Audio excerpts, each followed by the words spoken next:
Welcome to Talk Theory. It's your host, Kiara Barnes, where I talk all things life, what makes us human, and what makes us superhuman. Sit back, relax, and join me for a chat.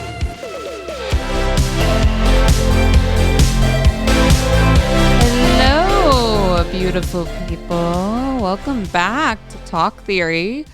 I'm Kiara Barnes, your host, and today we're getting straight into it. We are diving into the topic of sobriety. And we're going to talk benefits, reasonings, what I've come to find out so far with it. I want to say, I feel like this can be, before we get started, that this can be a heavy discussion for some.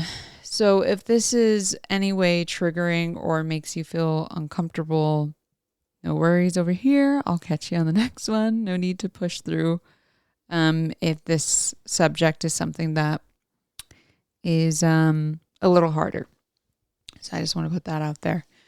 Now, for me, it's been an intentional experience along with the wellness journey I'm currently on. So I want to say I'm not doing this because I identified like any issues or anything, and I know which we'll get into in a bit, and there's nothing wrong if that may be you if you're listening, because we're all definitely on our own journeys and such.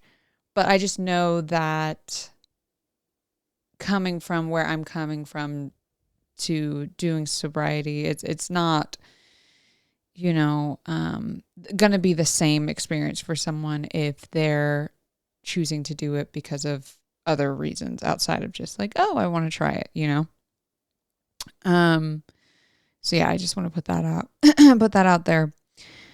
But for me, to be honest, like the past even 2-ish years now, I haven't really been drinking all that much or like really into it. And there's a few reasons why, but one, alcohol just wasn't really sitting well with my body anymore. Like my stomach, when I was younger, I could drink and whatever. And I feel like that's most of people's experiences in their early 20s. And I wasn't affected by it. But now, even if I have like one glass of wine, the next day I feel tired. My stomach gets upset. I'm really lethargic. Like I'm really just tired. Now, if it's like, if I do like 2 glasses because I'm like, oh, I'm feeling crazy, right? I would most certainly feel bad the next day. I would feel really hungover, bloated, and also sad. Definitely, it started triggering a sense of anxiety and depression, and I would wake up thinking the only different thing that happened, like trying to rack my mind and be like, well, the only thing that was different between now and yesterday was, I guess, the night before I had a drink or 2. So when I started going out, I started trying mocktails. And I really picked this up from my old castmate from Fantasy Island, Rosalind Sanchez. Love her. Love you if you're listening. But yeah, we would go out and she would always get mocktails anytime we went out. And still would be part of the social, gathering and everything, but just have a mocktail.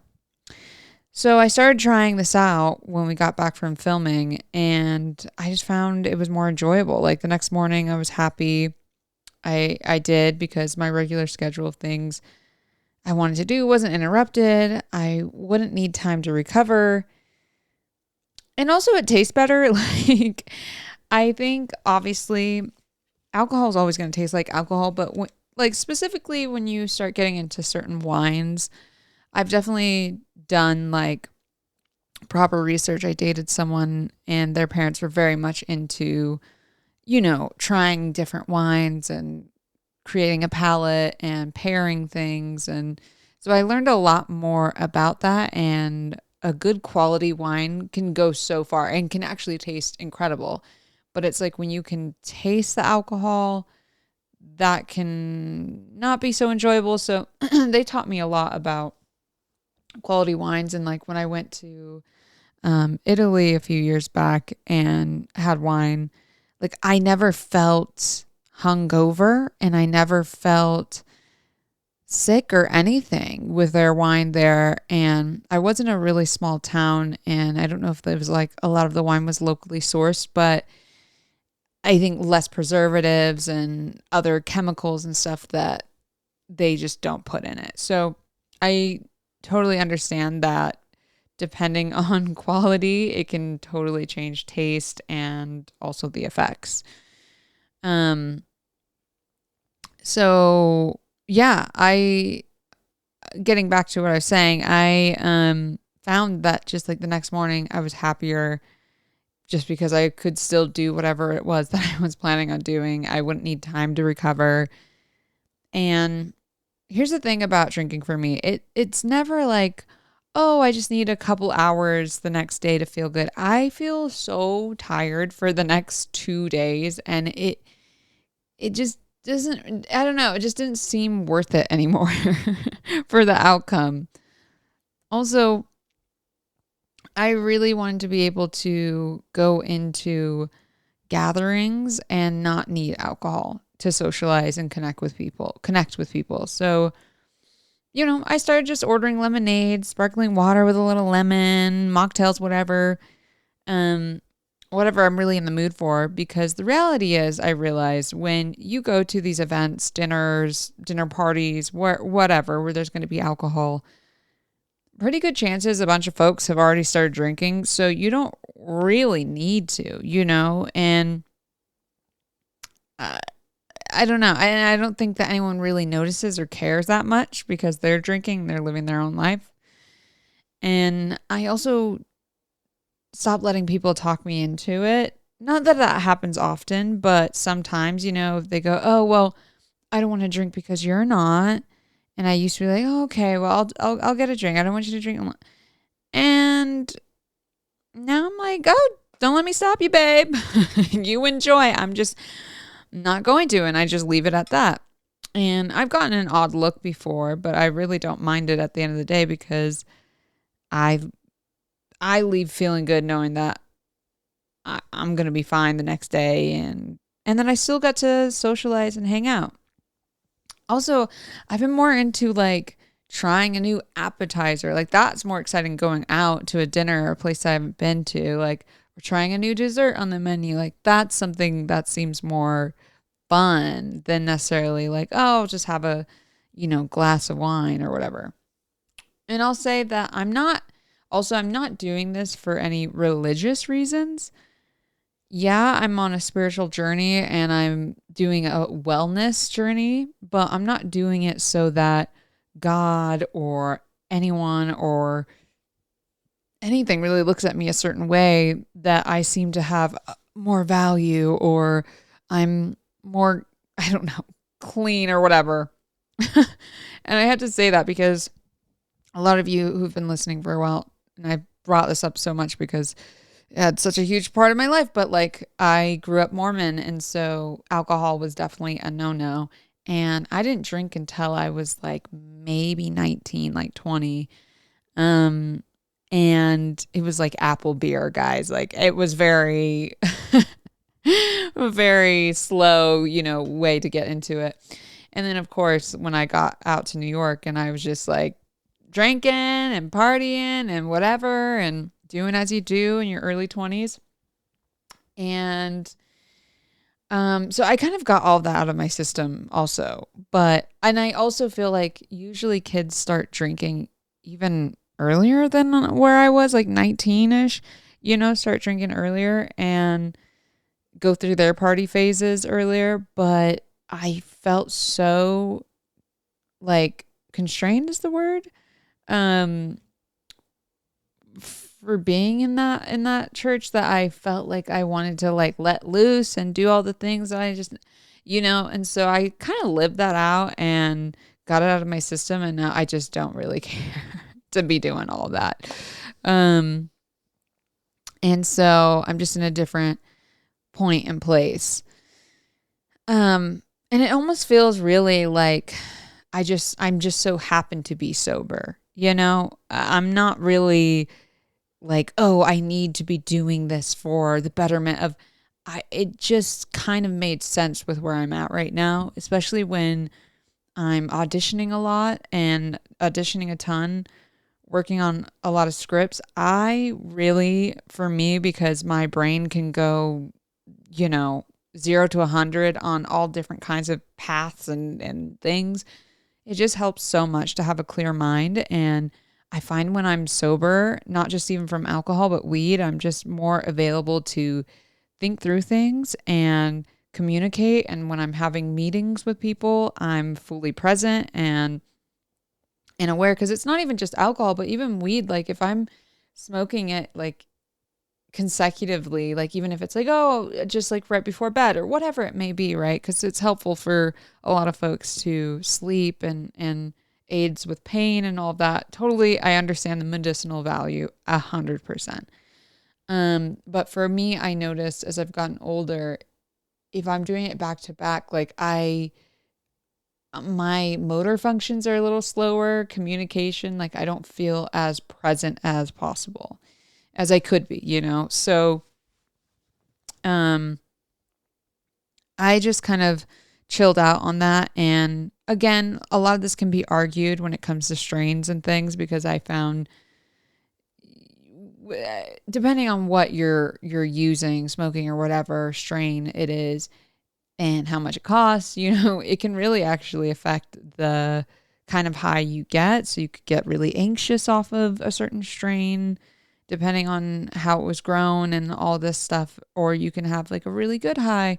And I've had both experiences, but I've just decided to kind of chill out because I haven't been smoking anything, weed or edibles or anything in like the past, I want to say like 5 months maybe of that specifically. I've been very focused on the work at hand and being really present. And so that's kind of where I'm at. Now, this is not to say that I'll never drink or have weed again. I don't know. I really don't know.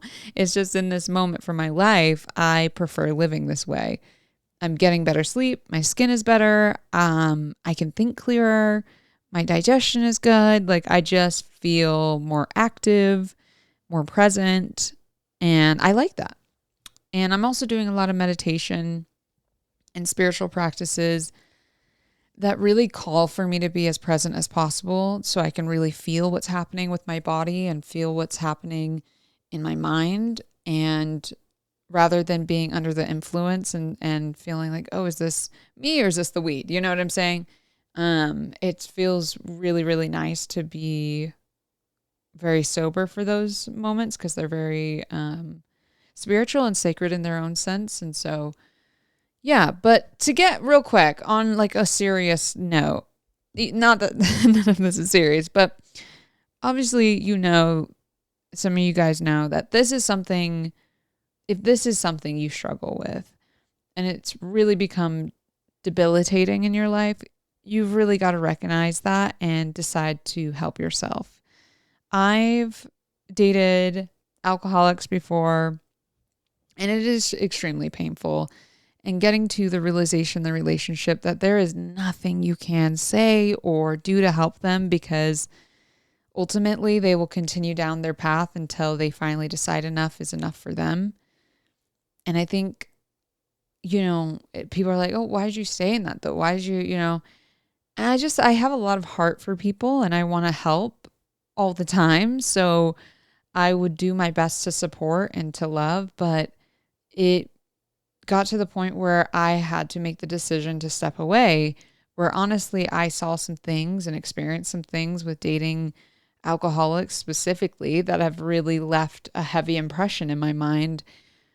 And so with dating moving forward, when it comes to my partner's drinking habits and going out and such, because I'm like more aware of that because it's just not sustainable for me long term, nor is it healthy.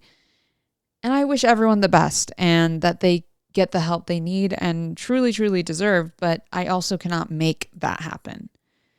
But yes, it's something I totally take into consideration when I go out with someone now. And it's not that I mind if you get a drink or two. I'm cool with that. Like do you. But I do take notice of like changing in behavior, and how often you really do drink. And honestly, it's to me, me and my friend were talking about this. Um, it's just really unattractive to see a grown adult like get super wasted while you're out.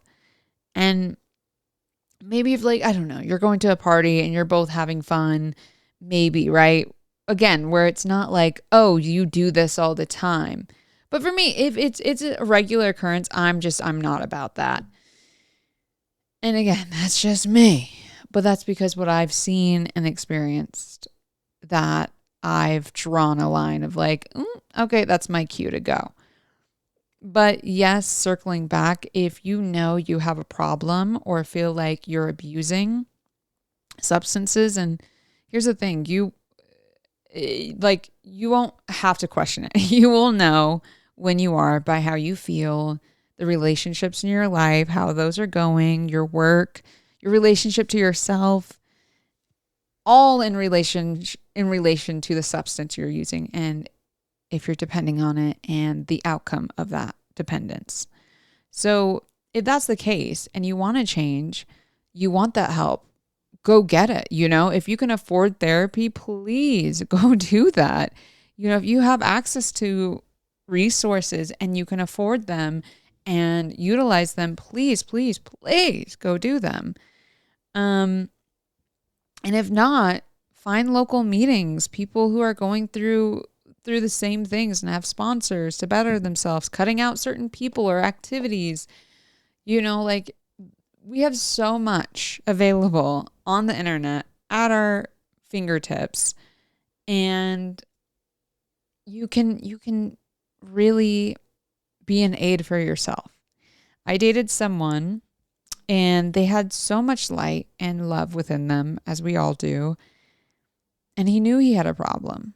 Most alcoholics know that they're alcoholics and will speak about it openly, honestly, depending on how close your relationship is. But in this particular one, we definitely had discussions about it. And I'd support him getting help. And he just never could commit, wasn't able to show up for himself fully. And he would do something really good like journaling or writing more, which would help him feel more connected to himself, but wouldn't go the extra few steps, right? Past that, like meeting with someone on a weekly basis, or maybe even multiple times in a week. I used to do that back in therapy for when I was really struggling with my mental health, like years ago, and I was going multiple times in a week because I just needed that support. So, on a weekly basis, or building some kind of community outside the one that he currently had to help support him getting back on his feet, because he was still hanging around the same people that were encouraging the behavior that was hurting him ultimately. And so after some time of that and seeing his personality dip up and down, I had to let go because I started feeling my energy drop, and I no longer was enjoying the relationship. And I just felt I was nursing someone more of the time than actually just being able to enjoy the relationship and coexist and having a relationship and being together and what that experience is supposed to feel like and be like. And I don't say any of this to discourage, but I share it so you can't force another person's healing, and you can only expend so much of your time and energy before you need to let go and send them love and peace that they may find their way, And someone can't properly even heal with the feeling of having so much pressure to change. And they have to, on their own terms, have this sense of self that tells them, okay, like I'm ready to do that. And I'm doing it for myself and not for anyone else. Now, obviously, there's going to be ups and downs of this, but it's ultimately not for you to decide. And that's something I had to learn is like, I can't change this person. And I don't want to because that takes away so much of their life experiences to grow and to come to what's working for them and what's not. And all of that kind of leads them through a path that they need to go on that I'm not going to be a part of. We're coexisting together, but we're all going on our own singular paths, and we'll have certain decisions and thoughts and meet certain people, so that's very important. Okay, so let's talk about benefits. So there's obviously benefits to becoming sober. Like I said before, depending on how often you drink or if you smoke weed, you're going to see a difference in thinking clear. You're going to have, good gut health, sleep quality, good blood pressure levels, skin health, trying to think, like digestion, all of that. And if you're a lot more regular with your consumption, I will say this, you're going to see some withdrawals, which can feel like you're going in the opposite direction. So you might feel a little restless at first, anxious, tired, sick even, but you just got to hang in for it and use your resources to help you out. I definitely used to utilize smoking weed a lot more years ago.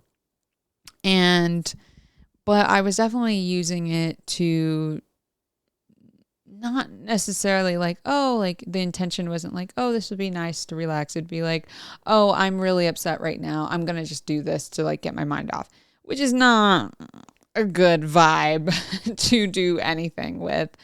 And I depended on it to like kind of suppress emotions and feelings for however long that high might have lasted.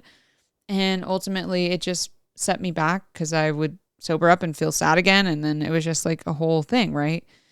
So when I had taken a break from that, because I was doing it very heavily like years and years and years ago, and when I was a bit younger. And so I definitely felt anxious coming off of it because I was so used to depending on it. And then all of a sudden I was like, these are where all my feelings and emotions have been hiding right here. Great. I get to process now.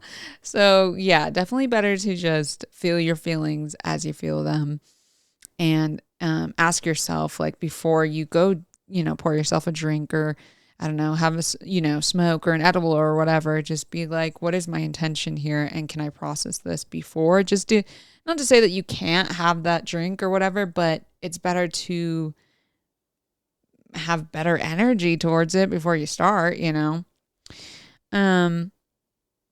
So yeah, you can feel some withdrawals for sure, but just use your resources. So perhaps it's, I don't know, drinking tea to get you to bed feeling more relaxed. Maybe it's starting to introduce exercise back into your schedule, even if it's going for a little walk around the, neighborhood. Perhaps you're cooking yourself whole meals this time, meaning like you're not just, air frying tater tots. Okay. You're like, actually, you got some rice, you got some veg, you got some protein.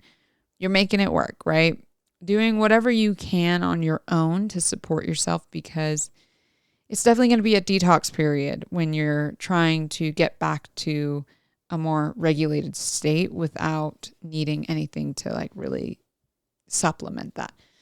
I think also just having, like I said earlier, the intention to feel good is something you can always come back to and give you that motivation to keep going.